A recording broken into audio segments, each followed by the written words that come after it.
I beg your pardon, I never promised you a rose garden. Yes, it is Friday. Dear God, we made it through. Can someone call in 0870 90 90 973 and explain to Adrian Crisp, my producer, that sinusitis is not a made-up thing. It's not a word I've just made up. It's not me threatening to pull a sickie next week because I'm going to have a bit of a blocked-up nose. It's excruciating. This is the early stages of it. This is day 4 of the Headache, London. You don't give us stuff, but I don't care. I'm telling you. Could someone call in, ideally a doctor, or an old lady that has it, and tell Chris what it is? Well, sinusitis is spelled S-I-N-U-S-I-T-I-S. Let's just wait. 0870 90 90 973 if you've had or are aware of sinusitis. Let's go to line 1. Line 1, can you tell Agent Chris that sinusitis is a condition? Is that me? Yes. Yes, sinusitis is a very, very serious and very unpleasant condition. I've just recently got out of it, and boy, oh boy, you have only just started. It takes 2 to 3 weeks. It needs antibiotics, and you feel like rubbish. Like absolute rubbish. Thank you. You see, yes, now, I've had it before. What's your name, my friend?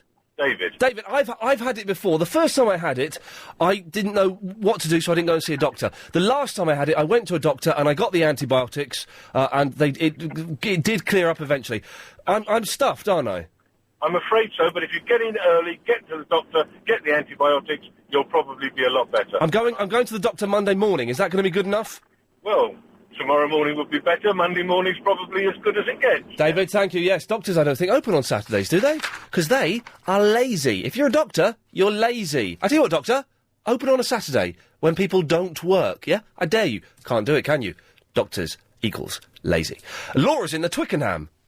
Hi, Ian. I'm a nurse, and there is a thing called sinusitis. Thank you. It's extremely painful. Here we go. Thank you. Needs proper treatment, yes, because if you don't, it will get worse. Yes. And you will end up needing surgery, and you will be off work even longer. Thank you. So please get it seen to and get it treated, get it sorted in. At the moment, I'm just taking... All I can do is I've got a decongestion, I'm taking a stack load of Nurofen to get rid of the headache, and this evening I shall have my face over a hot bowl of steaming Vicks. Yep, all very good remedies. It's good, it's a temporary thing, but it's not going to kill me, is it? Not a treatment, no.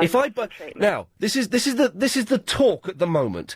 If I could quite legitimately take a week off work if it gets as bad as it could get. Absolutely. Thank you very much.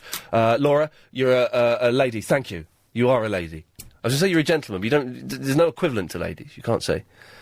You're... Chris, are you believing me now? Lindsay's in the Chipstead. Hello. Hello, Lindsay. Hello. I used to be an ENT nurse. Ear, nose and throat nurse. No, that's what it stands for, thank you. Yes, and it's very painful. There we go. And it's very nasty. Can I just say, Chris types up on the screen a very little summary of what people are going to say. Yeah. And he's typed up on your screen, she wants to talk about your so-called illness. How rude. I'm genuinely, I'm in a lot of pain. I'm slightly befuddled, because it kind of just messes up your thinking a little bit. Yeah. My head's all over the place at the moment, so this, I just want... Chris thinks I'm trying to... I've got a bad cold, and I want to bunk off a bit. No, it is, and it's been going on for 4 days, and it's obviously, Yes. it's not very nice for you. No one should take aspirin or paracetamol or any pain reliever continuously over 4 days, should they?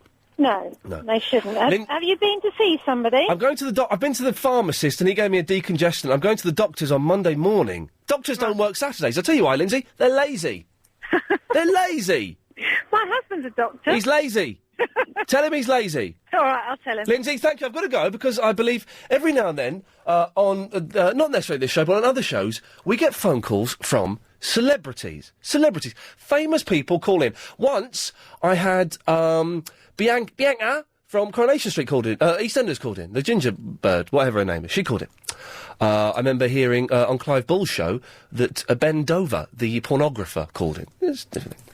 We're going to go live to a celebrity now. It's Bob. Hello, Bob. Hello, Ian. Hello, Bob. This is Clive's producer, by the way. It's good to hear you calling in. What can I do for you, my friend? Well, sorry, Ian. Your sinusitis thing, it sounds just like the sort of rubbish that Clive normally comes out with. You know what Clive's like? Every other day, Clive makes out that he's ill. What? And it sounds now like you're catching up and joining in on the act. No, hang on a minute. What? Don't.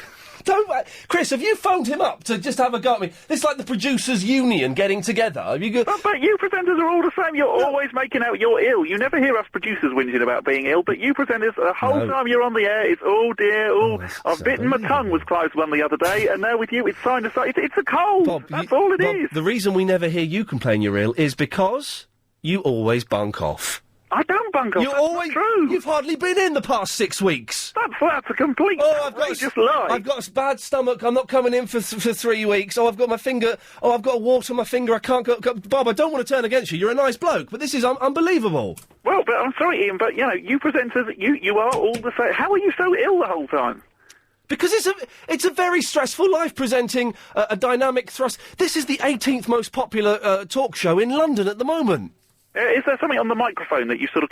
even Gary King was at it, if you remember, a little while ago, where he was saying he was catching something. Well, far be it for me to come down on Gary King's side, but he possibly... Listen, Bob, I have got sinusitis. It's a proper condition. I'm in a lot of pain. You're lucky... It's a cold! Cut him off. Cut him off. I'm not having that. What is this? Hey, all the producers... Suddenly there's like radioproducer.com forum... on the website, some website. Oh, Ian Lee is quick. Ian Lee is having a row with his producer. All producers, this is your call to arms. You must call in and tell him. Tell him that. Tell him that. Just delete that. Sorry, I've knacked up the computer a little bit. This wasn't going to be the thrust of the show. The thrust of the show was going to be Agent Chris cutting his arm hair. But what the hell? Let's talk about this. Karen is in the Cheshunt. Hello. Hello. Hello, I've called in to tell you that I used to suffer very, very badly with sinusitis. Up yours, Chris. As a child. And I was in Great Ormond Street for nearly 6 weeks with it. She was in hospital for 6 weeks, a kiddie hospital for 6 weeks. Yeah, but they used to really treat you quite barbarically in those days. Well, what did they do to you? They used to put tubes up your nose that they were there permanently while you were in hospital. Yes. And twice a day they used to take you for saline wash-throughs. They used to kind of turn you almost upside down and pour salt water through. So, hang on, I don't want salt water pushed through my nose. It was very unpleasant. But I don't think they treat you like that anymore. There's more modern... It's just antibiotics, I believe, that they'll be giving me. I just thinking, why don't doctors open on a Saturday, Karen? I don't know. Because they're lazy. Well, my doctor opens on a Saturday morning, but only up until 12. Yeah, lazies. Well, my doctors, you've got to call them sort of between 8:05 and 8:45, otherwise you can't make an appointment. Sorry, the surgery is closed now. Well, hang on a minute, I've got work. That's right. Well, they're all... Karen, bless you, thank you for that. If you're a doctor, you're lazy. Call in and defend yourself. There's Dave in the house there. Dave, who helped me. I will read out Dave's email because he's the very nice fellow who helped me. Works BA, helped me with the wheelchair.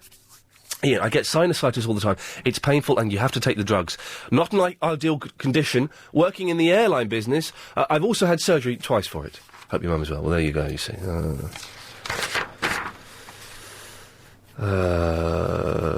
There we go. Yes, Damien in the Welwyn Garden City. No, I'm in Edmonton today. All right, calm down. And did I tell you that I was doing... No, I told you that, didn't I? Ian, who diagnosed your problem? What do you mean? Well, you say you got sinusitis. Who diagnosed it? I mean, doctor, or was it yourself? I've had it before, so I... Yes, but we've only got your word for it that you've got it, so... Well, I don't lie. No, hang on. You've got all these people ringing up to say it's really painful, and within an hour, we all believe you've got it, but we actually don't know for sure that you're not just making an excuse for a sickie next week. I'm not making an excuse, Damon. I never lie on the radio. No, I can't believe that. I'm not sure that's true. Okay, well, I'm going to do... As long as you're there for Sunday, anyway. No, what I'm going to do is I'm going to cut you off because you're a muppet, and we will speak to more sympathetic people after the latest travel news from Alan Joyce. Thanks, Ian, and we've got still long delays around the centre. Oh, dearie me. I'm getting more and more into this Lost. I've seen episode 20. Man alive. They gave out a phone number or something during the British thing, and I've called the number, but apparently there are a whole kind of clues and stuff take you... I don't know. Katrina is in the Lee. Oh, yeah. Hey. My brother-in-law had sinusitis and had to have an operation for it. It involved cutting the inside of the nose or something. Not very nice, is it? No. Can you tell... Listen, this is Adrian Crisp who's been criticising me for this. It's going to be a little bit slow today, because my thinking isn't really there. And if I'm going to get these antibiotics on Monday, but who knows? Who knows where the north wind blows? Adrian Crisp, Katrina, get this. Just before we came on air, he said, "Oh, you'll never guess what I was doing last night. I was cutting my arm hair." And he cuts the hair, he trims the hair underneath his armpits. Huh. Isn't that rather odd for a guy to do? Isn't it rather odd, dare I say it, a little bit gay for a guy to do? It's a little bit gay. My friend shaves his legs hair, though. Cyclist? No, he's going to a fetish club. Oh. He had to wear fishnet stockings. He went to... So hang on, your friend is a pervert and cut the hair off his legs because he's into perversions? No. Well, fetish clubs are full of perverts. Only a few. I've never been to a fetish club. The thing is, if you've been on the telly once or twice, you can't go to those sort of things because it would be in Wicked Whispers or something like that. But I wouldn't mind going and having a look. Well, if you went in like a all-in-one suit thing where you couldn't see your face, you'd get away with it. A gimp mask. Yeah, but I didn't say that. I didn't know if you were allowed to say I think you can say gimp. Oh, so gimp suit then. Okay. Well, Katrina, thank you for that. Well, that's cleared that up. I'm going to get gimp mask this weekend and go to a fetish club. Andrew's in the Streatham. Hello. Yep. You've got psychosomatic illness. No, so I'm making it up. Yeah, you're making it up. You've got the symptoms because you think you know what it is. You've developed the symptoms of it. No, hang on.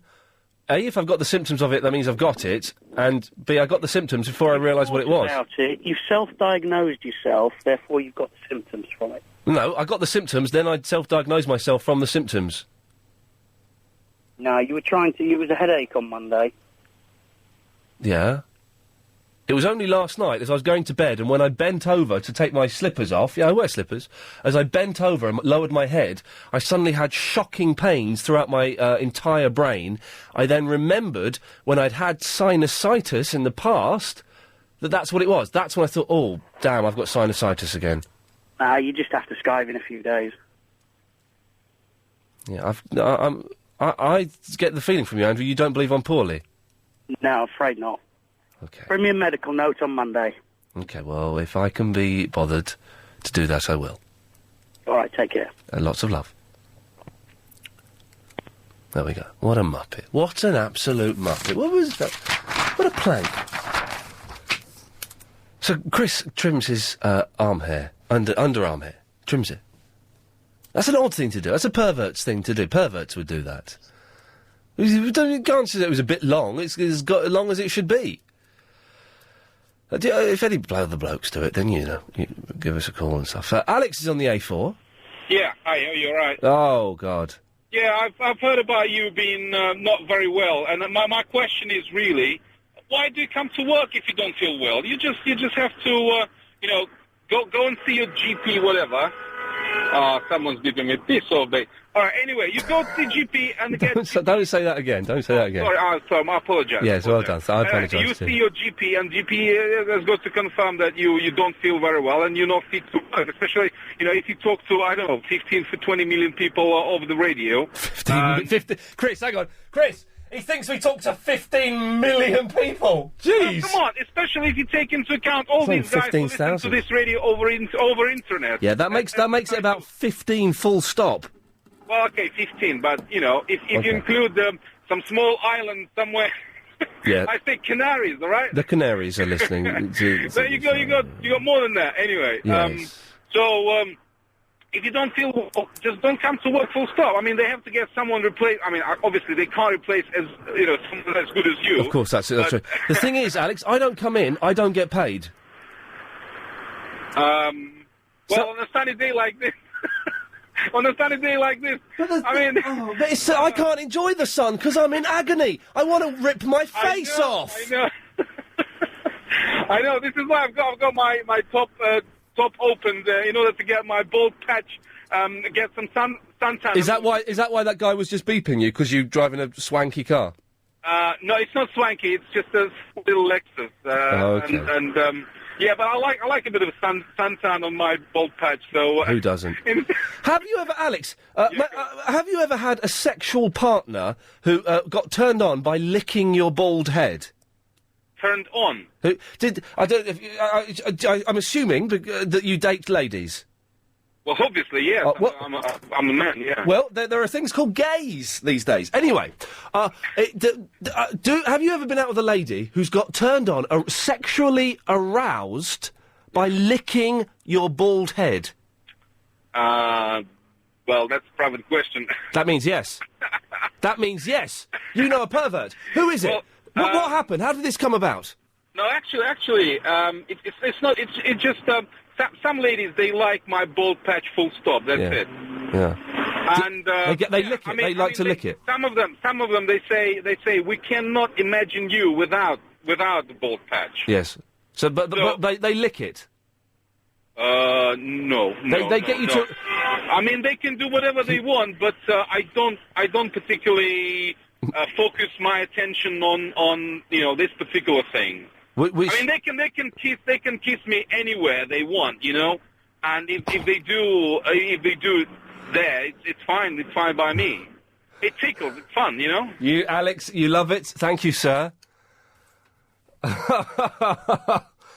Oh man, Giselle is in the Totteridge. Hello, Ian. Hello, Giselle. Can I just say, we've got two features today. At some point after 4, we're going to have Yasser's Film Forum, so if you're going to the movies this weekend, then make sure you stay tuned to hear about that. I'm assuming Mission Impossible 3 will be mentioned, that's the big film. And at 4:30, Giselle, we're going to take calls straight to air for 15 minutes and open up the LBC 97.3 comments and suggestions box. I see. Where people can make comments and suggestions about anything to do with LBC, this show, any other show, travel. Isn't that really sort of putting your neck on the block, as they say, if you're getting people to make suggestions about your show? Yeah, I don't mind. I don't mind. And it's not necessarily, it can be good things as well. People tend to err on the side of complaining because we're British, that's what we do. But it can be good things, and it's not about this show as well. Anything to do with LBC 97.3, anything apart from the ads, that's the only thing we can't discuss. Everything else is... And, it's the only radio station, Giselle, where we allow people to honestly communicate about the output. Uh-huh.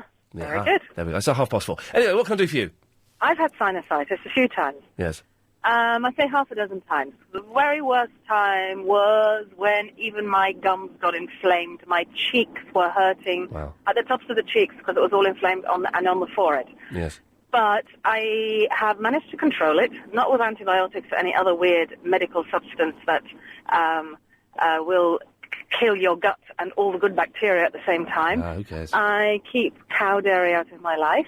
I keep mucus-forming foods out of my life. So you say, hang on, you're saying that I can't eat cheese or drink milk? No, especially not at the time when you have the... Giselle, stay there. I'll talk to you a bit more after this. Enjoy a great weekend. Giselle, so what is there anything I can take that will ease my discomfort? Well, when I start feeling that I'm getting it, first of all, I'll get some colloidal silver, which is a natural antibiotic, which doesn't do weird and wonderful things to the rest of your body. Colloidal silver? Yes. Yes. And I'll take huge doses of vitamin C, lots of water. Water. Lots of zinc. And no tea or coffee, which are diuretic. Okay. And it virtually goes almost immediately out. Giselle, it sounds like a winner to me.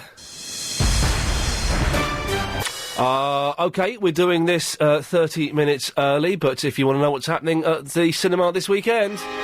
It's time for Yasser's Film Forum, the bit where Yasser does a forum on That's why I phoned you. I'm going to call in just for my correspondent up there, OK?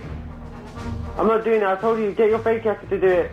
I'm not listening to it. You're saying, don't listen to LBC. I'm not listening to your show anymore, so you lost a listener there. I said ban me. Get Ben in the hammer, you can take him, you need a quota of ban people. I'll ban myself, you can just put ban across my name and get okay, well, so I want you to ban me. I'm not gonna, don't call, if you could do this, I'm not gonna, you're in so much trouble anyway, so you dig a big dig a hole for yourself because I'm not doing that anymore. You better get a fake cancer because I know it doesn't exist, so that's why. Where is the fake cancer? Hey, I'm not doing it. I told you. I'll do the update because I'll do that bit, but I won't do that because I'm going to listen to your show anymore. You know, your listenership is going to go down. You know, but I guess you don't care because you probably ain't going to get sex anyway. It doesn't matter what cause what you say or do. You've been protected, haven't you, or something? Ian, I'm going to call in for my correspondent update later. Okay, bye.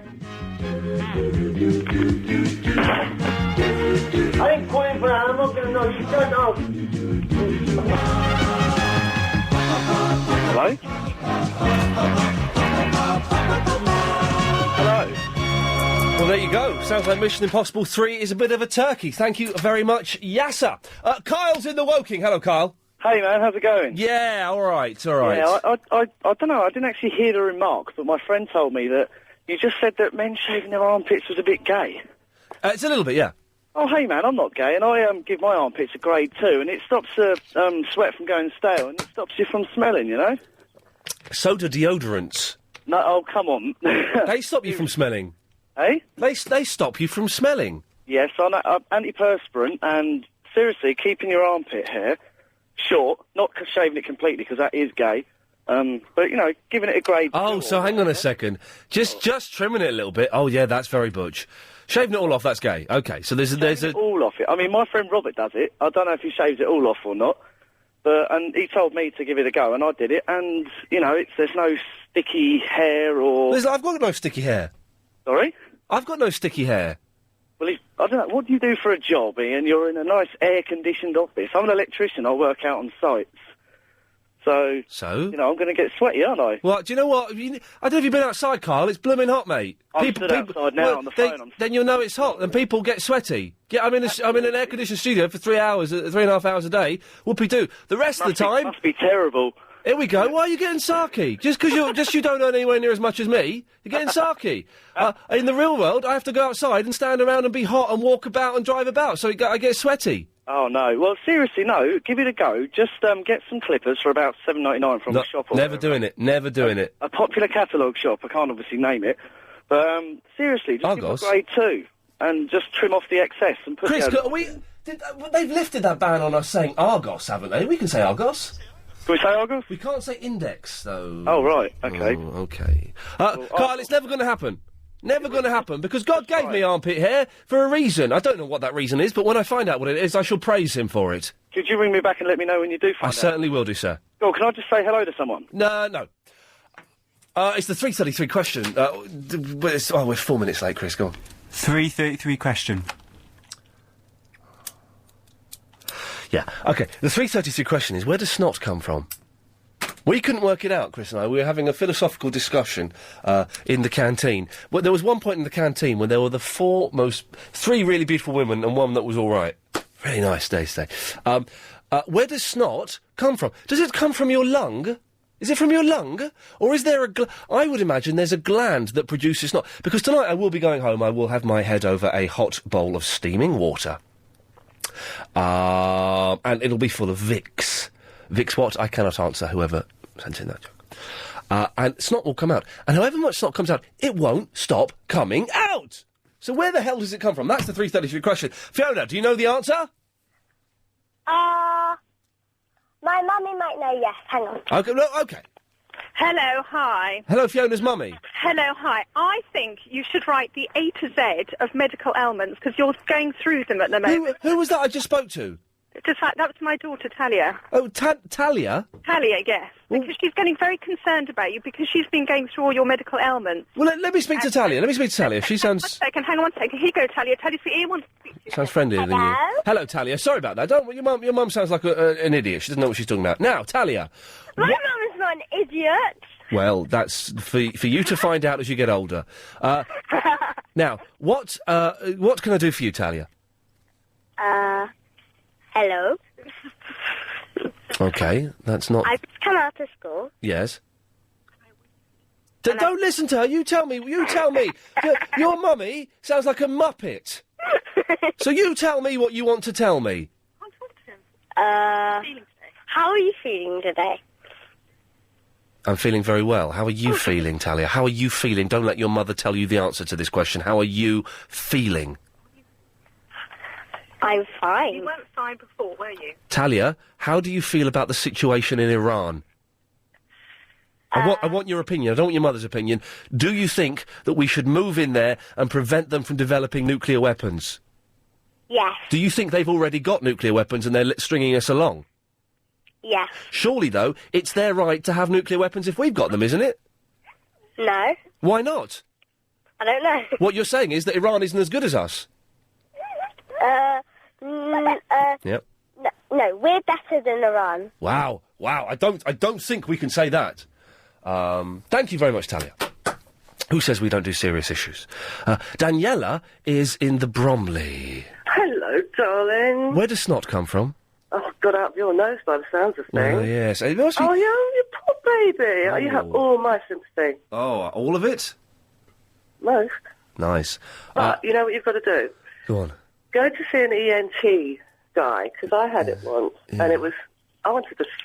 It was went even down into my teeth. It was so painful. I've heard about it. I've not had it in my teeth before. This sounds But bad. you wait. If you get it in your teeth, you just want to get a hammer and break them out. It's really, really awful. Okay. And so I thought, I'm not having any of that amoxicillin rubbish stuff.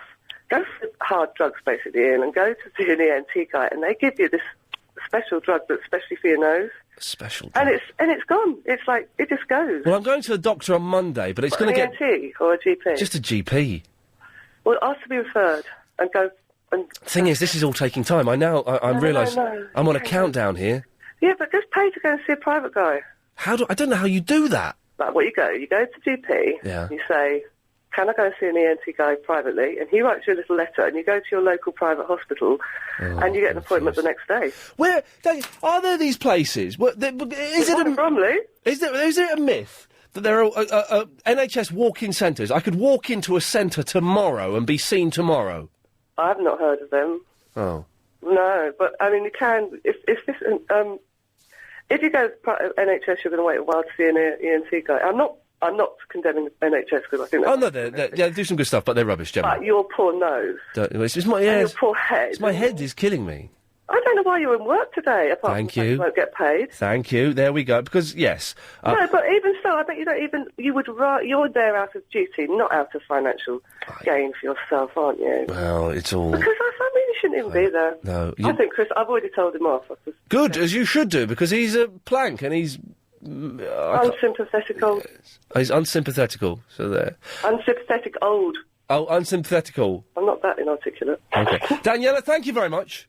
We'll bumble along today, it'll be fine. So far, we need to know, we've had a stroppy Spark, who cuts his hair, underarm hair, and is there such a place as a walk-in centre? Wasn't there? I thought there were. You could just walk in. Is there somewhere I can go tomorrow and get a stack load of antibiotics? Connor is in the South Croydon. Hello, sir. Hello there. How are you, Ian? I'm in pain, Connor. Well, can you stop going on about it? Because this is the Ian Lee show. It's on a Friday. You need to pull yourself together. If you want some antibiotics, go to the chemist.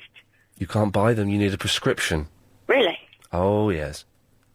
Okay. Well, I'm sure my science teacher has some at school.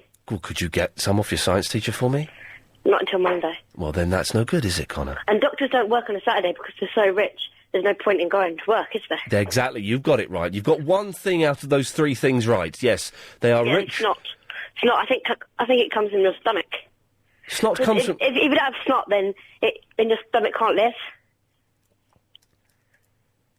You'll die without your stomach. Now, is this fact, Connor, or are you just making this up? I heard it somewhere. Yes. So snot comes from your stomach. Well, I'm not sure if it comes from your stomach, but if you don't have it, then your stomach dies. So I'm presuming it comes from your stomach. Okay, Connor. Thank you very much. Bye. Bye-bye. Bye. Bye-bye. Shall I go now? Yeah, go on. Okay.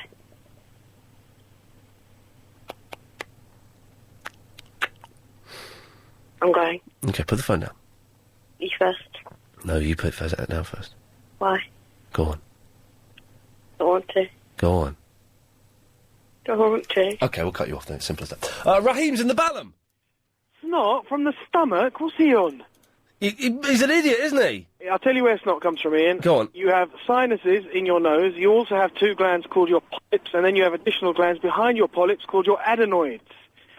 And depending on the state of your respiratory system and depending on what you're under attack from, each of those will kick in with various mechanisms to produce mucus, which is snot, but mainly from your sinuses. Okay.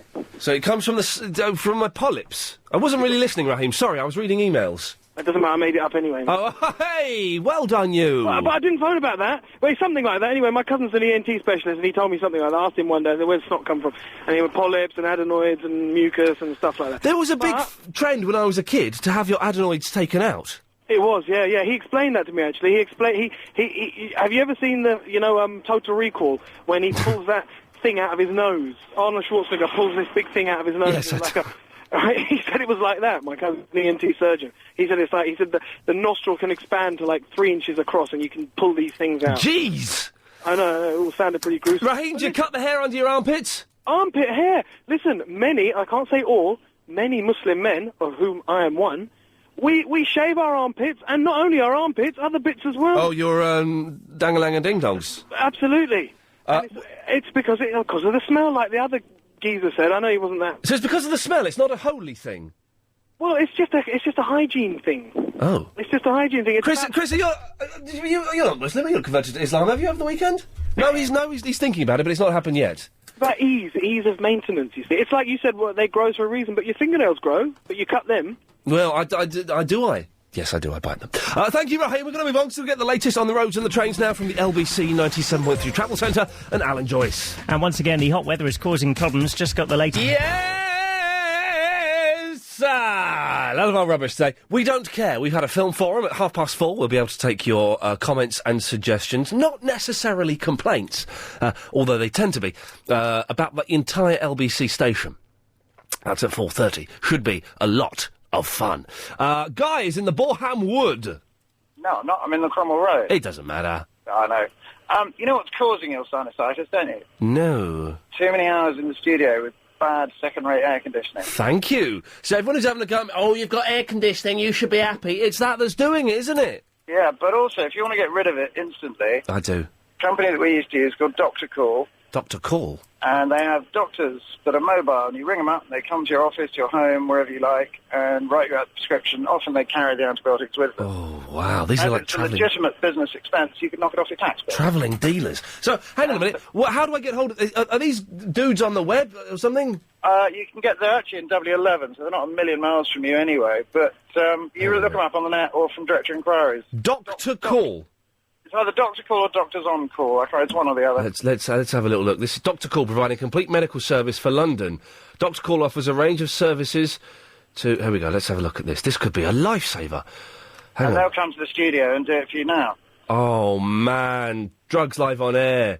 Dr. Call. OK.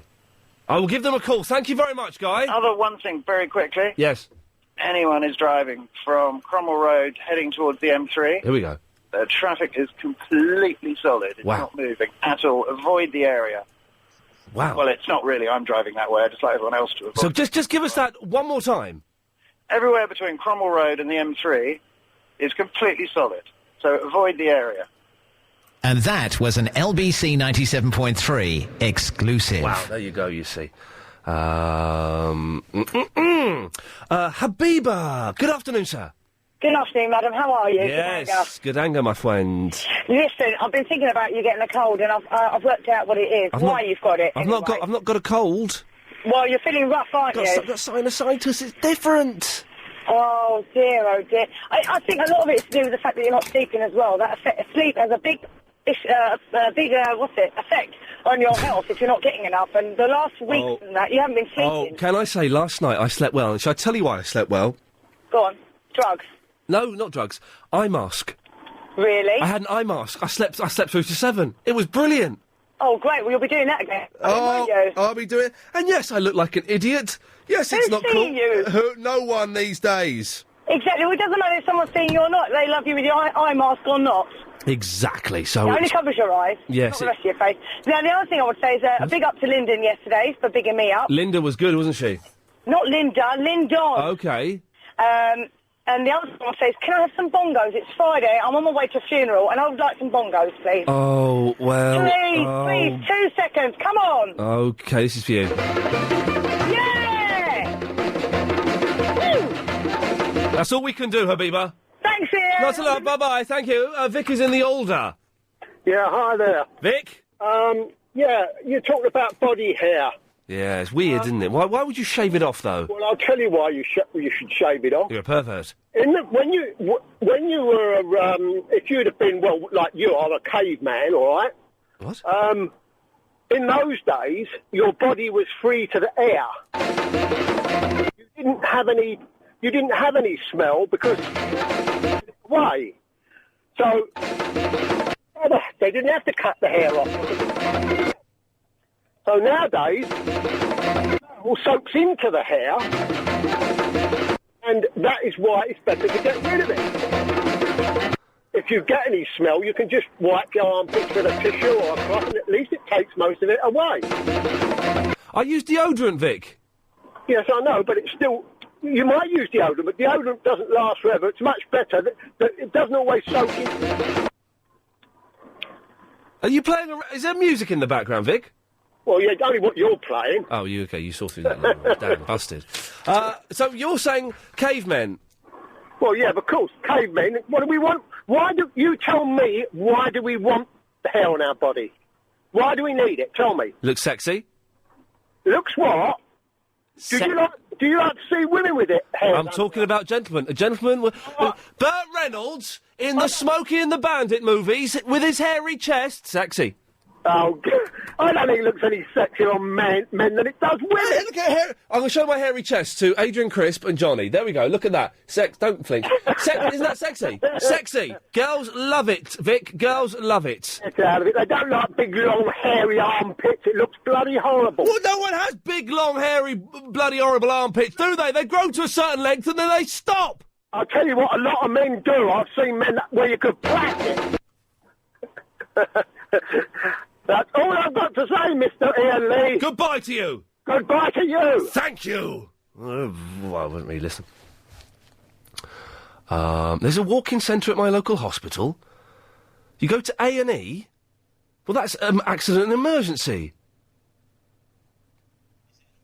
It's not an emergency, neither is it an accident. I can't go to the accident... I work in A&E at the hospital that's near you. There is such a thing as a walk-in centre there. You go to the A&E reception. This can't be right. You see a nice triage nurse. We write some things about your symptoms, and then either one of the GPs who work for us or the docs from the A&E will see you. The downside is not literally walking. You have to wait an hour. But that's... Oh, hang on. That's one of the people on MySpace. Oh, we've got to mention the MySpace. I tell you what, let's do the ads. Can we do the ads 10 seconds early? And we'll mention the MySpace after this. Please. Okay. Claire. Yeah. Now, hang on a minute. I'm actually going to look at a picture of you because this is the whole MySpace thing that we were banging on the other day. We've almost worked out how to do it. Hang on a second. This keyboard's set up for Americans, so you enter a @ sign. Wait, before the World Wide Web, Claire. Yeah. The typewriters had the @ sign on it, but what was that used for? I have absolutely no idea. There you go. You see, it's computers that have made the @ sign. Oh, hello. Oh, hello, pretty lady. So you're a nurse, are you? I am a nurse, yeah. And there is a walk-in centre. So this is the hospital in me. But that's accident and emergency. No, it's not. They've changed minor injuries to a walk-in centre. So you walk in and you see a GP there. And I can just do that tomorrow morning, and he'll give me drug. Yeah. Oh man, I'm going. Are you in tomorrow morning at 9? Yeah, I'm in tomorrow morning at 9. Claire, then you'll see me. I shall see you there. Then I'll watch the computer and see your name. Now, okay, you can help me explain this MySpace thing because Chris and I are starting up a MySpace challenge to see who can get the most friends. Yeah. Out of me and Chris.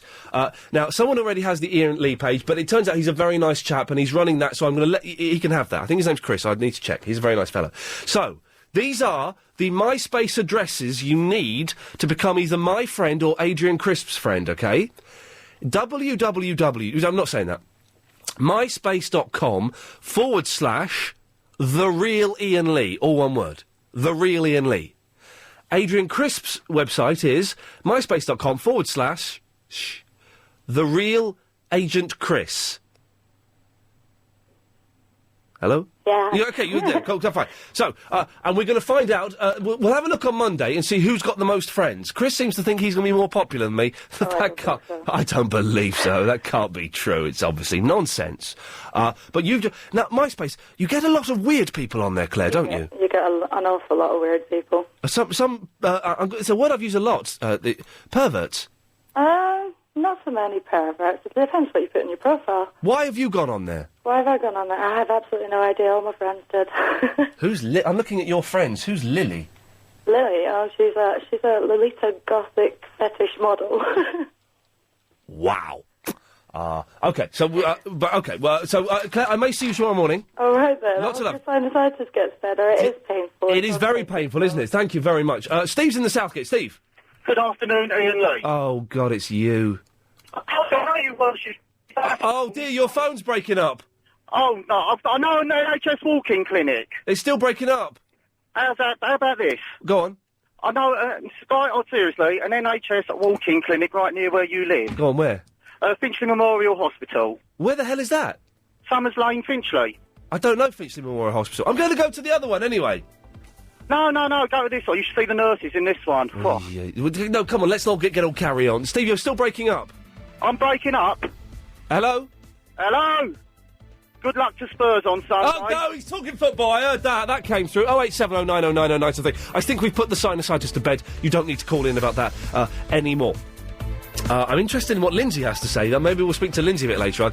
The whole MySpace, we want to find out who gets the most friends. It's the real Ian Lee and the real Agent Chris. Go and join. We will accept most of you. We'll take more of your calls after this. On at 3 o'clock, my radio goes switch to music until 6:30 when he's gone, because I cannot listen to the biggest load of drivel that I've listened to on LBC in all my life. She loves it, really. Well, the MySpace thing has just kicked off. I've currently got 33 friends. Chris has got about 27, 28. The addresses, we'll give the addresses out a bit later on.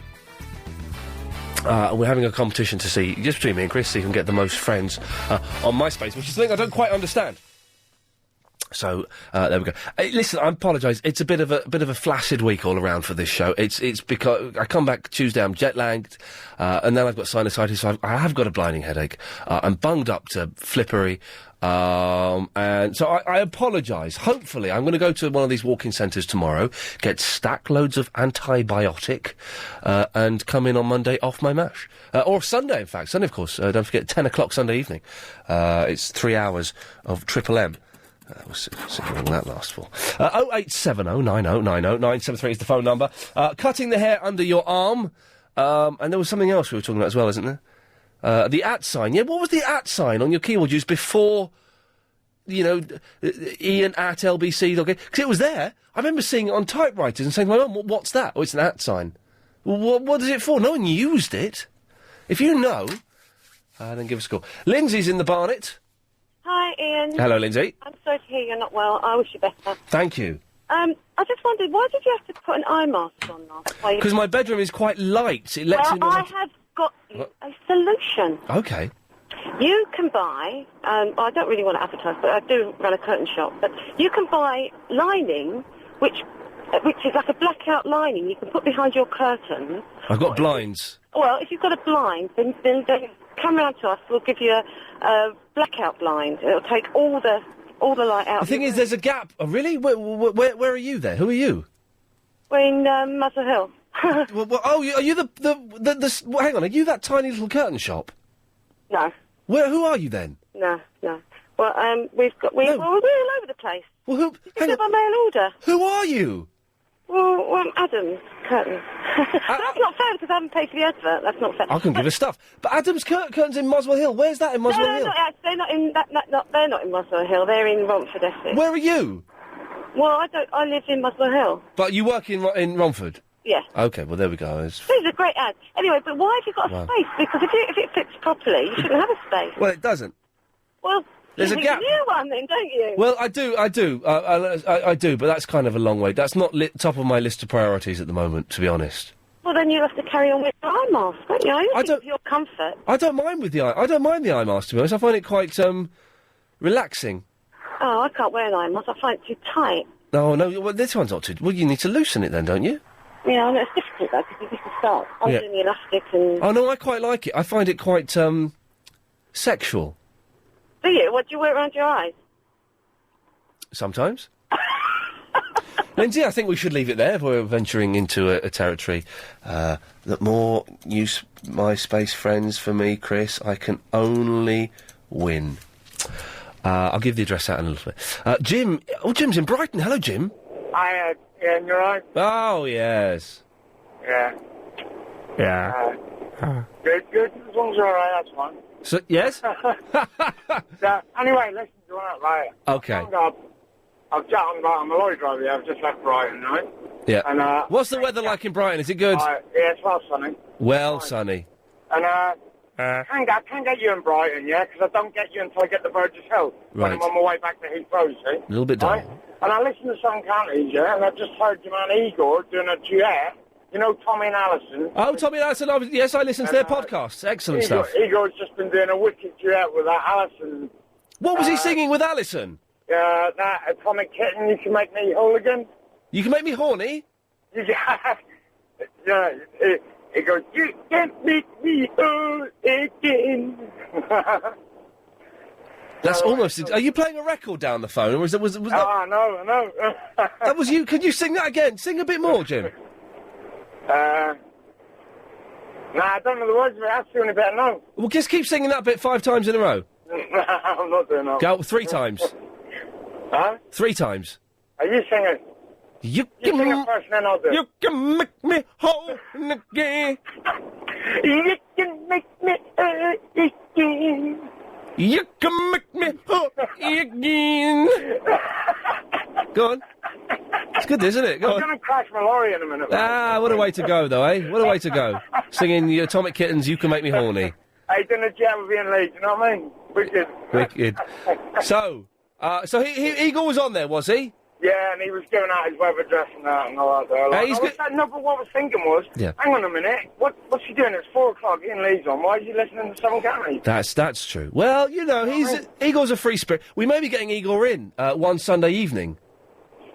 He's wicked, like, honestly. I nearly crash my lorry every time he's on. Well, that's twice. In this conversation, you nearly crashed your lorry. How rubbish are you at driving? Maybe you should sit your driving test again. Yeah, I think I need to, mate. Well, listen, keep listening. We're going to start doing shows on Sunday nights, and Igor may pop in one night. Oh, jeez. Oh, sorry. You got that up? Yeah, Good boy. What are you carrying? I just carry air freight from Heathrow, deliver to the South Coast, pick up stuff from the South Coast. Okay, it's as dull as I imagine. Just boring stuff. I do soap dispensers, toilet rolls, stuff like that. You know what I Well, mean? you say boring stuff. Hang on, soap dispensers. We all use them, don't we? We've seen them.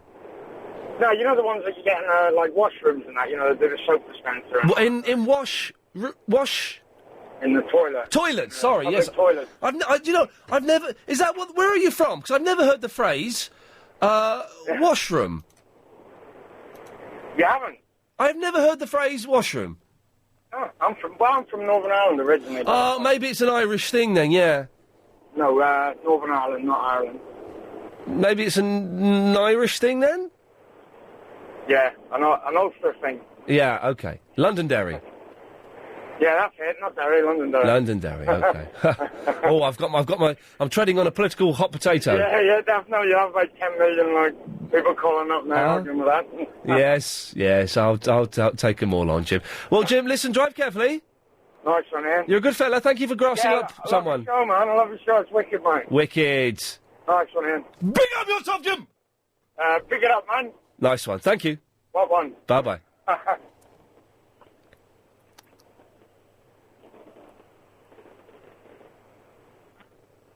Hello? Oh, I've got to hang up now.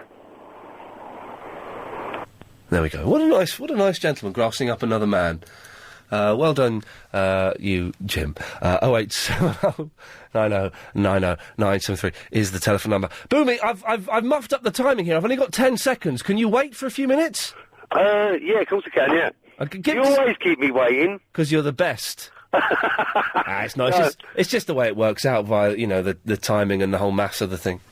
Every year, Okay, let me give the address out again. These are the 2 MySpace addresses, okay?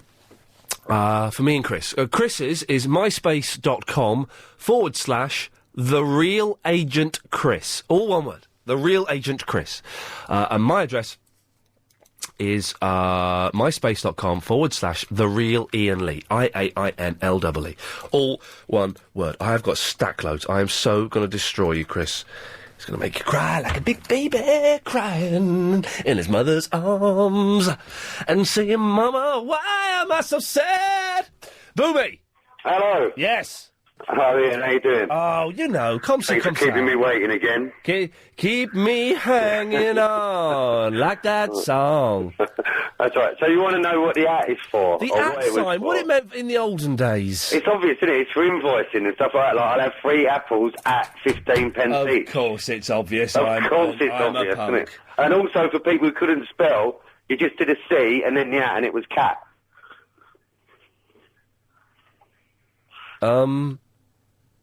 And he put the phone down there. He waited 7 minutes at least to do that. Oh, yeah, I was going to cut him off, but he saved me the job of making the slicing motion across my neck, indicating to Johnny, who's filling in for Helen today, thank you, Johnny, the cut-off motion. Don't forget, just after 4:30, we'll take your comments and suggestions live, straight to air. I really feel I've let you down with the show this week. It's been a little bit slow, and it's through, no fault of my own that I'm... What's going on out there? It is my fault, yeah, I take responsibility for it, but it's not my fault. Not very well, you see. And, there's one of these walk-in centres is open in Victoria until 8 o'clock this evening. I'm assuming I can just turn up. I'm assuming I can just walk in. That's what it means, isn't it? I go in and say, me sinus, me bad, you giving me, I don't know why I wouldn't say it like that. No, I don't know. I'm very careful. Maritza's in the Enfield. Hello, Ian Yasu. Yasu. Maritza's in the Enfield. Hello, Ian Yasu. Hello? Hello? Hello? Yes. I don't think Maritza's there. I am. Oh, hello, Maritza. Yes. Hello. You're training the big quiz, Ian. I'm about to do it now. Yes. Which fuel has octane numbers? How the hell is anybody going to know that? I'm not being funny. I'm going to say this. Surely the point. It's a premium rate number. It's 40p to call. 0901. How many phone calls I make?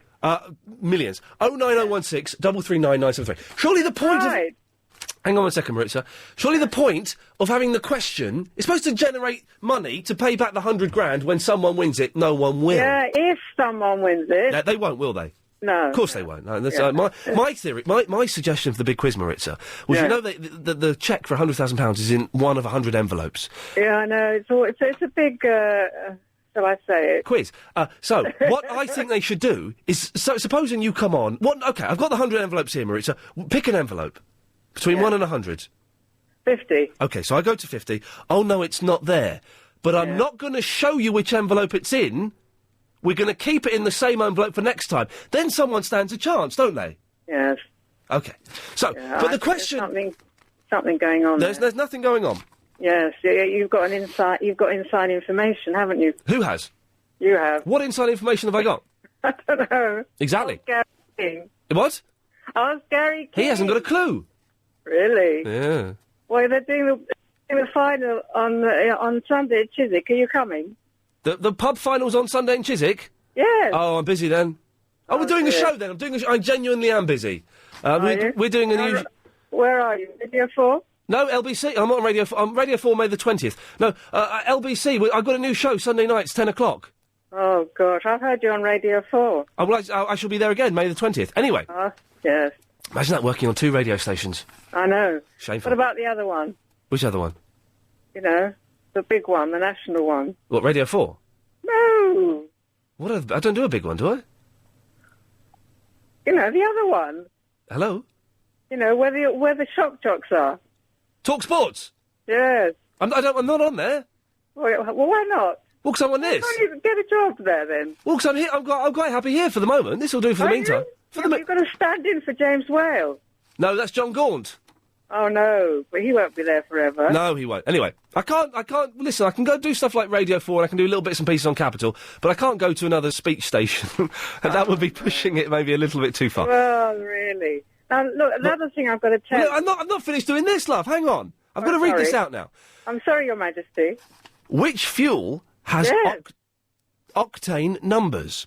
If you know the answer, call 09016 339 973. Calls for 40 pence from BT Landline. It could be worth 100... Well, how the hell should I know that? I'm not a scientist. No, I think she's had enough. Yeah, this is my argument. I think it should be an easy question so people phone in and they make more money. That's right. Yes. Yeah, you see... Oh, dear. A little blow never hurt anybody. Maybe hurt Maritza. Anyway, so... Yes, that's the big you know the answer. No, I don't. This is the thing, because it's a ridiculous question. It's too hard. Ask your producer then. Chris doesn't know what day it is. Go on, ask someone in LBC. Okay, we'll ask Chris. Chris, can you come on the microphone, please? Maritza thinks you might know the answer to this. Which fuel has octane numbers? Gas. Is it gas, Maritza? Is it? No idea. Gas isn't technically a fuel. Do you want a cup of tea? I'm avoiding tea because of my sinus. Quickly take line 4. I suspect line 4 may know the answer. Line 4, do you know the answer? Hello there? Yes, you're on the air. Oh, hello, Ian. Sorry, my navigation system's just going a bit crazy at the moment. Okay, well, do you want to sort it out and come back later? Yes, I will, thank you. Okay, thank you, bye-bye. Can we try line 7? Maritza, line 7 made the answer. You're on the air, line 7. Hello? Hello, do you know the answer? Yes. Well, there you go. So some people do know the answer, so that's good. Maritza, what else did you want to say? I want to tell you that you should have gone as an emergency in your GP. Then you would have been seen that day. GPs the doctors are lazy. Yeah, you see, what's happened is that this government has been very generous to them. Some of them are earning more than the Prime Minister. Yeah, they're earning more money and they've cut their hours. Hang on. Too much politics. Maritza, I'm going to cut you off. You set off the Marcus Churchill alarm. Too much politics. Hang on. I don't have to reset this. Too much politics. I've got to reset it with this. I'm very sorry. Politics. Too much. Faggots. There we go. Sorry. Don't read anything into that. Alex is in dans les paris sont les baguettes et monsieur parlez-vous les j'ai 2 ans. Oui, c'est exactement. Mais Ian, I don't understand you because yesterday I correspond on you say I am too early, called July 29th. Today I called 4 o'clock for the Yasser film critic. You tell me I'm too late, it's already done. So I have a problem understanding your program. And I call for the Mission Impossible critic, and I don't hear it. Because I want to know whether this film, I have to see it or not. Okay, now, can we clear a couple of lines, just in case our film critic does decide to come back and defend himself? What happened, Alex? Yes, I did say it would be after 4 o'clock, but Yasser he was obviously overcome with movie, and decided to call in a little bit early. Alex, we'll discuss it after this. If you've just missed that bit of Ian... Oh, you need to do, that's not the email address I gave. There was a dot in there. Yeah. We've lost Alex. Apologies for the film forum. Listen, coming up after the news, for the next 15 minutes, we're going to take your criticisms, your suggestions and your comments straight to air. It's the only opportunity to make any comment about any programme on this station. I like this bit. Clear all those lines, Chris. Don't talk to any of those people. Oh, I do. Line 2 very quickly. Put line 2 on. Hello, line 2. You're on the air. Hello, Pete in the Slough. You're in Farnham Common? Yes. My mum lives in Farnham Common. I probably know her. Well, you probably do. Well, this is why you've gone straight to air, because you've jumped the queue because you live in Farnham Common. Any chance you can babysit Friday? No. This today? Yes. No, I can't tonight. Okay. No. Listen, you know, in the little row of shops, you can answer a question. The little row of shops in Farnham Common, where they're building 2 new houses. Yes. What used to be there? No idea, sorry. Okay, I can't remember. Okay, anyway, yeah, what can I do for you, my friend? I want to complain about the Valen. Oh, okay. Well, listen, stay there. We'll go to you first of all. I realise you've jumped the queue. We'll bring him down. We'll go to him first of all. This is your opportunity. Sorry, I'm very unprofessional. The comments and suggestions box, like you would find in a restaurant, in a swimming pool, anywhere. Not necessarily complaints. They can be criticism, suggestions, comments. This is what we like to call it. Comment and suggestion box. OK, well, we'll go to the call from Final Comments. Sir, what is your comment or suggestion? Valen, why does he always have his phone on the programme? He lets his mobile phone ring, and I think it's really annoying and unprofessional. Thank you very much. By the way, I'm not going to make any comeback on these comments or suggestions. This is purely anonymous. You come on, you do your bits and pieces, we pass this tape on to the bosses. Line 3, what's your comment or suggestion, please? Hello? Hello, you're on the air. Am I line 3? Yes, you are, sir. Comments and suggestions about what, the show? But it's about anything to do with LBC. It's the comments and suggestion box. Oh, right, I didn't know I'd got through to that. Pass. I was phoning about something completely different. OK, thanks very much. Line 4, what's your comment or suggestion, please? Hello, young lady. I would like Alison Bell on drive time, please. Thanks very much. We'll pass it on to the bosses. Let's go to line number 6. What's your comment or suggestion, please?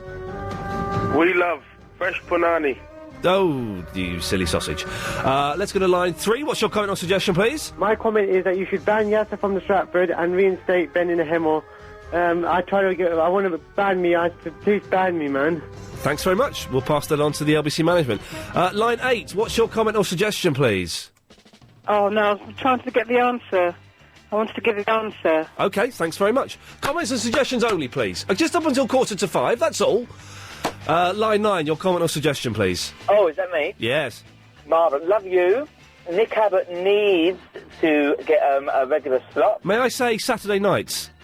Yeah, is that permanent? It's semi-permanent, but looking like it might be, but I can't say for definite.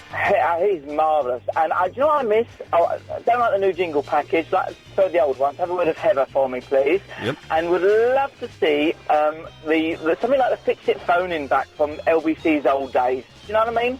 Thanks very much. I don't. Is Nick Abbott permanent or not? Yeah, we don't know for sure, do we? Is it definitely Saturday night's permanent? OK, it seems to be. OK. I hope so, 'cause he's good. Line 2, your comment or suggestion, please. Aye. I think we should pay Iain Lee more money and keep winding Yasser up even more. Thank you very much. I'm not going to respond to these particularly, so just come on, say your piece. This is a genuine chance to come on and say what you think about the station as a whole. Line 9, what's your comment or suggestion, please? Good morning. I suggest that you should allow election candidates to phone in to your programme during election campaigns, even though it's against the rules. Thank you very much. Line number 4, your comment or suggestion, please. Sack Clive Ball. Well, okay, wow, controversial. I think he said sack Clive Ball. I hope that's what he said. Line 3, your comment or suggestion? Yes, I would like some father and son advice with Ulysses and his son Telemachus live every Thursday. Thanks very much. It's an obscure one, but I like it. Line 5, what's your comment or suggestion, please? Hello? Hello there. I think James O'Brien and the girl who does the traffic should get a room. A room? A room. Thank you. Oh, they were flirting a lot today, weren't they? I was uncomfortable. James looked quite swish today, didn't he? Line 5, your comment or suggestion, please. Is that me? It is. Oh, hello. I think that your adverts are played too often. Oh, no. The one thing we can't talk about is the adverts. That's the only thing we can't discuss, as much as we'd love to. Line 5, your comment or suggestion. I suggest that you clean your teeth. Thank you. Always dental hygiene, surely a must these days in the 21st century. Line 3, what's your comment or suggestion? I've got a suggestion for your sinusitis. Sinutab, but look for the stuff with pseudoephedrine, not the other stuff. Pseudoephedrine is the stuff you need. Thanks very much. Try and keep the comments and suggestions about the station if we can. Line 9, your comment or suggestion? Guess you got a winkle for lady. Yes, it was me. Line 10, your comment or suggestion, please. All of which makes me anxious. Mm-hmm. At times unbearably so. Well, we'll pass all of these on to the LBC crew, as we're now calling the management.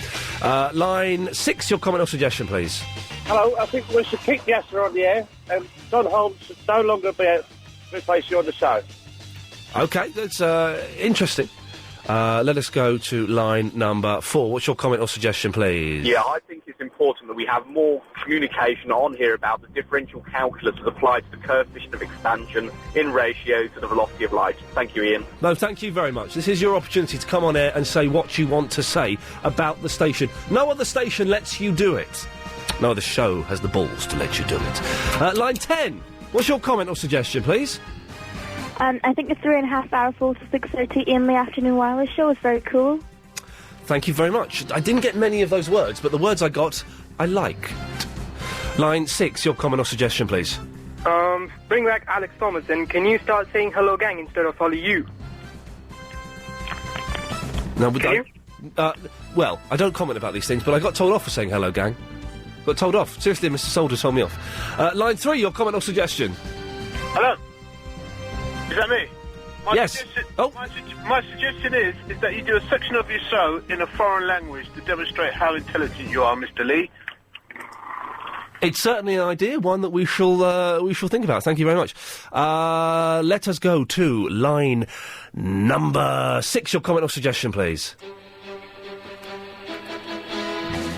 Hello? Hello? Hello, Ian, how you doing? What's your comment or suggestion, please? You should be on 7 days a week. Well, we're going up to 6, and if I work Radio 4 on the Saturdays, that kind of works, doesn't it? This is your chance. If you just tuned in and you don't know what's going on, comments and suggestion box. Not necessarily complaints, but your chance to call in and perhaps make a difference. Line 6, your comment or suggestion, please. Can I suggest more bongos and that my brother pulls his horns in? Thank you. His brother pulls his horns in? What the hell does that mean? Line 7, your comment or suggestion, please. Hello, I'd really like to know where Mike from Tring is. Yeah, that's interesting. Mike from Tring has disappeared. There was a campaign to get more of him on, and he's not appeared. Line 5, your comment or suggestion. Hi, I want to make a comment that when Ian Lee is on holiday, we want Nick Abbott to fill in for him. OK, these will all be forwarded on. It seems like an idea, doesn't it? I'd be scared of having someone too good filling in for me, though. That's the thing. You get someone who's a little bit rubbish, I can't fail. That's why I like John Holmes or Vallon. Line 2! Oh, hi. Paul Ross is off the weekend and Carol McGibbon's standing, yeah? I think they should give her own show back on LBC, because she's great. Thanks very much. I didn't know she was filling in. That's good if it's true. She is good. I kind of fancy her a little bit. Line 8, what's your comment or suggestion? Hello? Hello there. Yeah, my suggestion is Agent Chris should stop lying to people and tell them that he's going to call them back and then never does. Yep. And to just say, I really can't be bothered. Thank you very much. I've totally misjudged this music. I thought I was doing the maths all cleverly while talking to people. Not at all. Stop it abruptly. Line 2, what's your comment or suggestion? Ian. Yes? Right, these comments and suggestions that you've been having for the last few months, has anything actually happened? I've passed the tapes on to the LBC crew, yes. And has anything happened, though? Is any comments or is anything, I can't comment. Oh, okay. All right. Hey, good show, by the way. Thank you very much. Let's see if we can get one more in. Let's go to line number 10. What's your comment or suggestion, please? Can I suggest that you have a feedback section for the comments and suggestions section so we know if any of this is any use?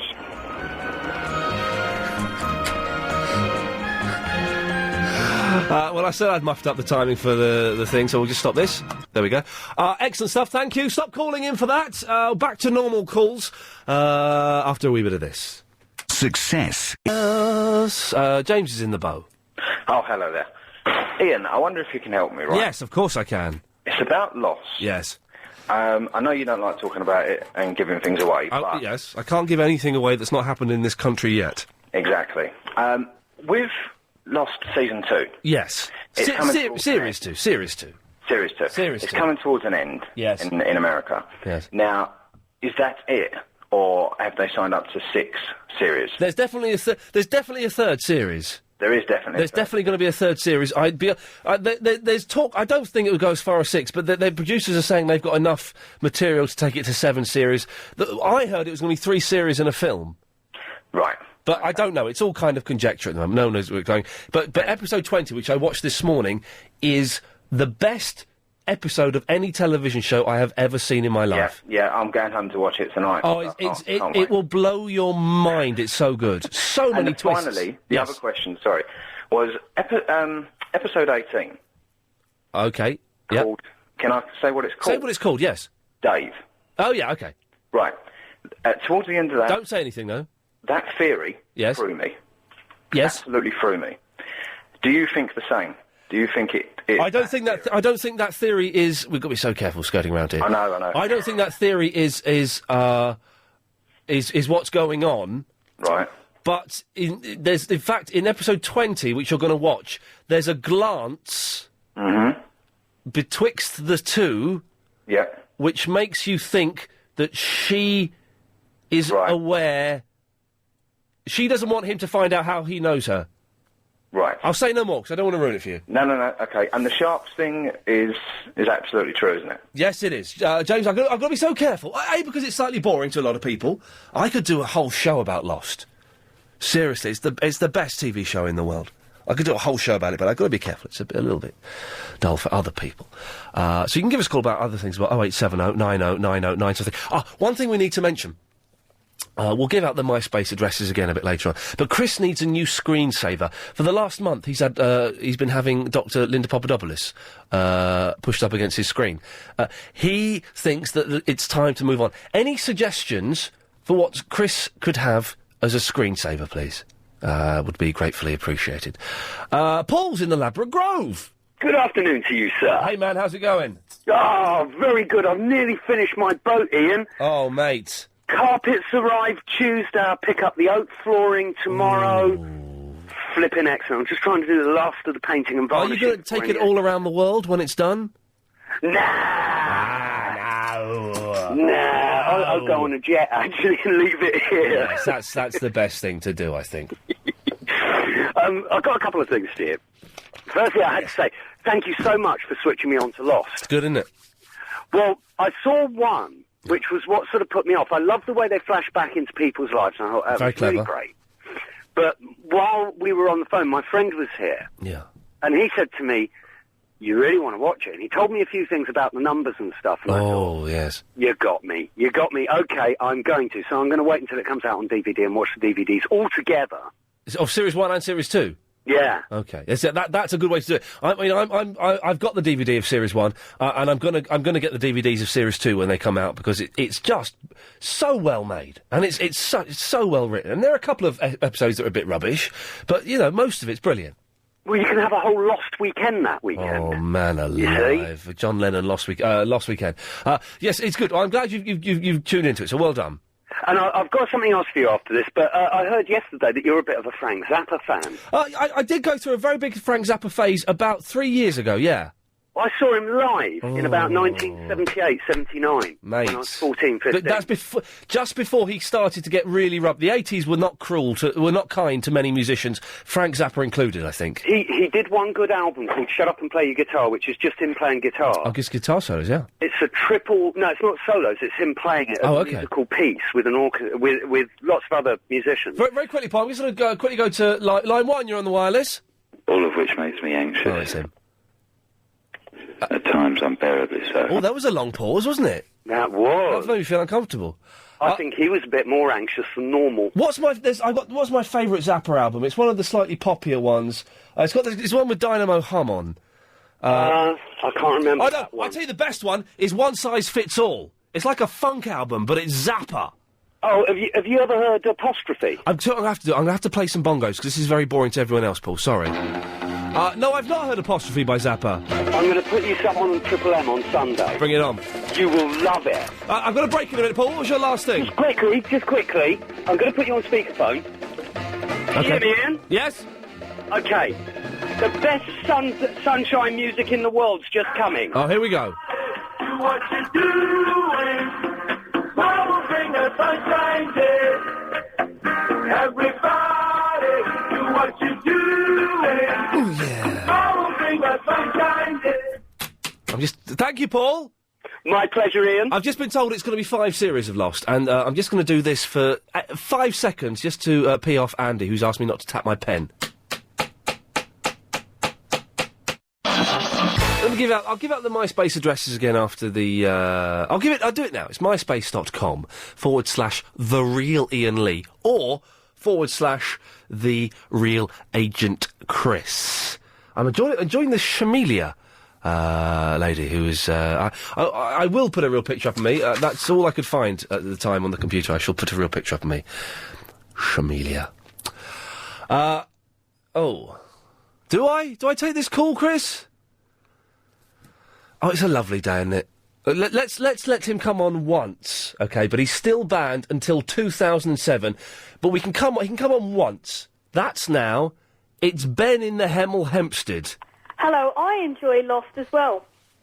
I get them from my it's one of my favourite cousins. He's called Don Lowe. If you reveal anything, I will cut you off and ban you for 5 years. No, of course I wouldn't reveal anything. I'm up to 17. Okay, so well... I'm not as far as... 20 is the best. 17 is the best, then 20 beats it. My goodness. 17 beats 15, 18 and 19 are a bit rubbish. Well. Yeah, I couldn't get 16.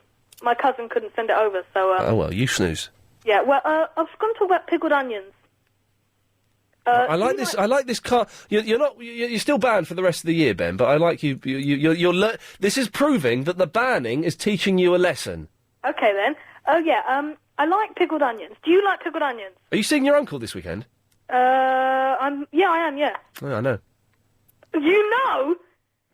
Yeah, I know. Yeah. No, you don't know about the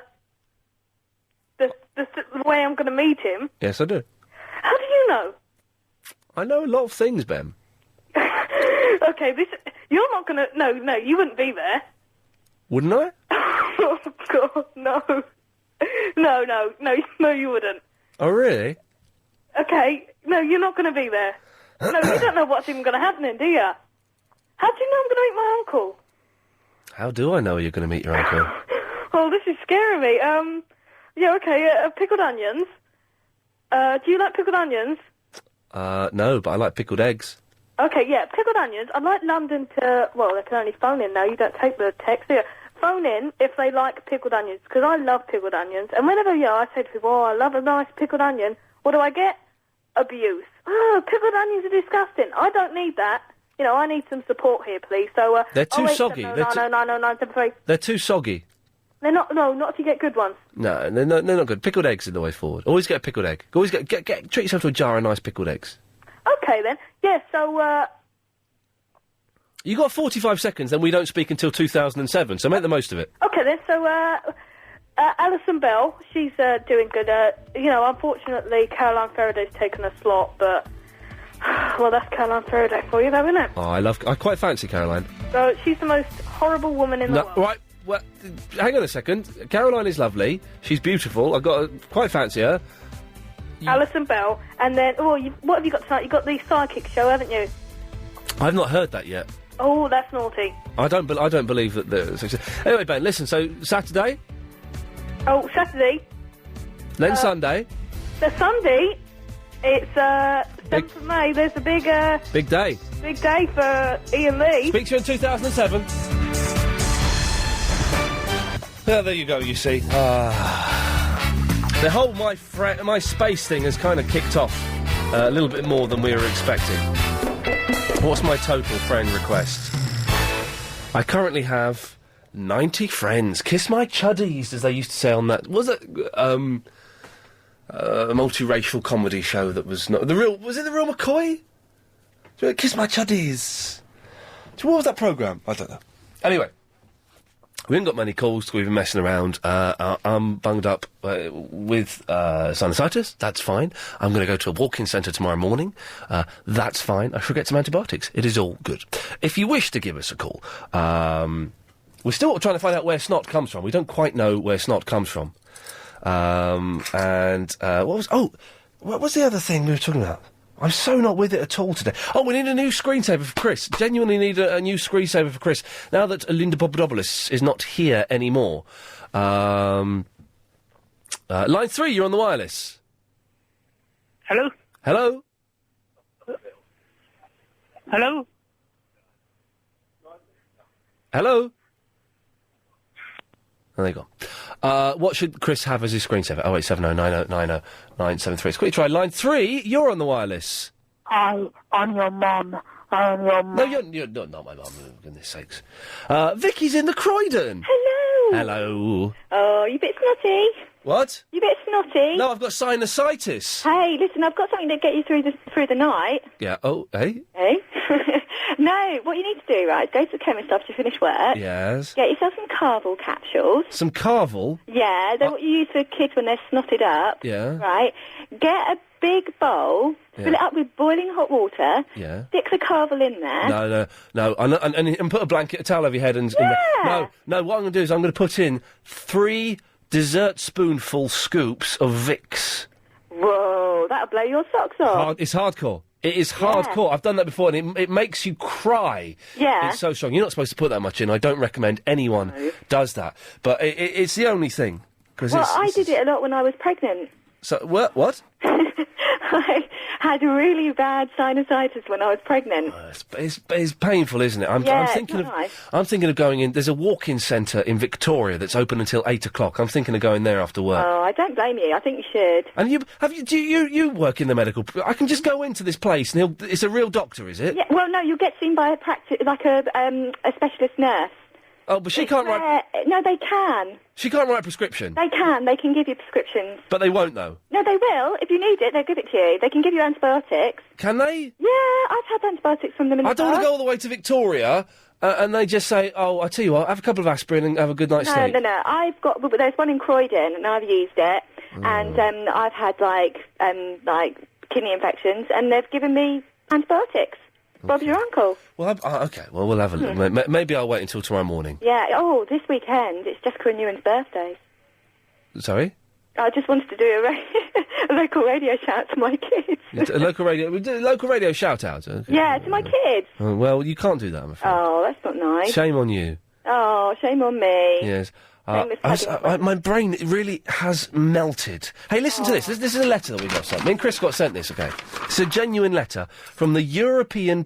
Chris Davies, MEP, Liberal Democrat MEP for the North West. Listen to this letter. Mm-hmm. Dear sirs, it's addressed to the Iain Lee... it's addressed to Christian Mitchell, producer Iain Lee... This is how the letter starts, OK? It's the most shocking start to any letter I've had. Dear sirs... Some 42 terminally ill people have made the journey from Britain to Switzerland to seek help to die from the Dignitas organisation.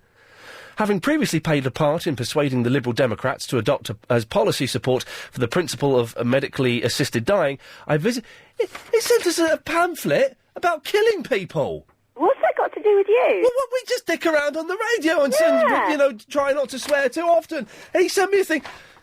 Dear sirs, some 42 terminally ill people. I'm very sorry for them, but what can I do? Not a lot. I'm just that bloke who was the least successful bloke off the 11 o'clock show. I can do nothing for them! Deep breath. Yeah. So where does mucus come from? I don't know. I think it comes from, up your nose. That doesn't really help, does it? But I think, it's made up your nose and in your sinuses, from what I So it doesn't come from a lung? No, it doesn't come from a lung or your stomach. Okay. Well, it doesn't come from your stomach. That's nonsense. Everyone knows it's nonsense. Yeah. Hey, you going to be listening on Sunday night? Too right I am. I've actually bought something to play down the radio to you, down the phone to you even. Is it a rabbit? What? Sorry. No, I'm expecting to get some rude calls. You want rude calls? Well, I'm expecting to get it because it's late at night. The thing is, that it's going to be... Well, the thing is, I'm only mentioning it because no other sod on this station has bothered to. Sunday night, 10 o'clock till 1 o'clock in the evening. Oh, I tried to plug you today on Ferris's show. You failed miserably on that. I did. Did you hear? No. Oh. No, I was listening to podcasts. Tell me what. Oh, really? No. I really did try. Well, but how? I couldn't quite get it out. This is just filth. But on Sunday night shows, we're going to...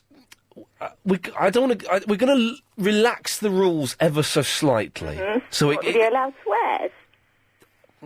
I'm not going to encourage swearing. No. As well. Let me just put it like that. I'm not going to encourage swearing, and obviously anything that is could get me into trouble legally. You know, if it's slanderous or incredibly racist or vaguely racist, even those will be dumped. But it's going to be slightly less. Are you going controlled. to have like the sort of sexy text? Are you going to have like the sexy hour like you used to have before? Oh, hang on 1 second. 1 second, line 6, you're on the wireless. Hello? Hello? Hi. I'm talking to Vicky. Oh. Who is this? Agent Chris. Oh, hi, Agent Chris, how's it going? Oh, all right, a bit fed up, you know. Yeah, do you want to promote the Sunday night show? All right. Go on. Everybody hates Chris! He's singing the theme tune to Everybody Hates Chris. I don't think that was the real...